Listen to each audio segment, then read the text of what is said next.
If you're a new coin collector, you probably hear lots of other coin collectors talking about how 1964 dimes, quarters, half dollars, and dollar coins are valuable, and there are coins you should be looking for. But why is that not true with nickels from the same era?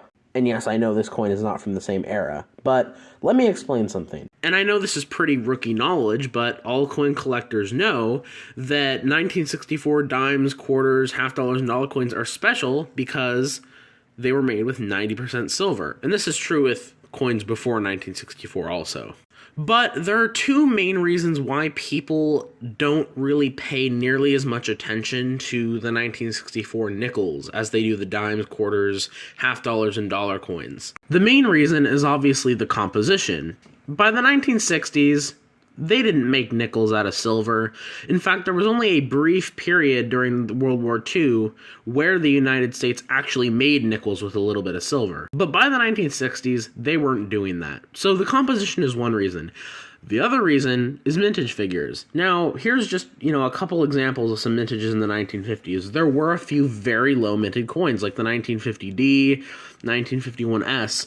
And, even the highest minted ones, about 170 million for the 1958D, which, might sound like a lot, but for modern day, nickel minting, it's not. But once the 60s hit, they minted billions and billions of nickels. In fact, this is the reason why I bring up 1964 specifically is because look at the mintages for the 1964 Philadelphia and Denver.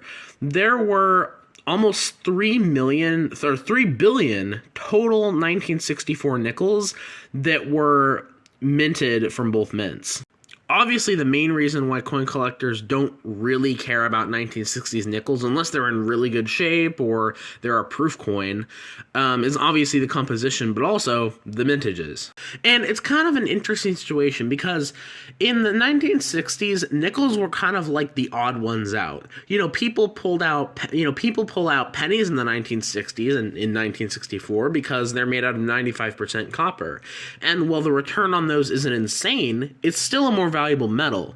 But, nickels in the 1960s, they don't really have anything that make them valuable.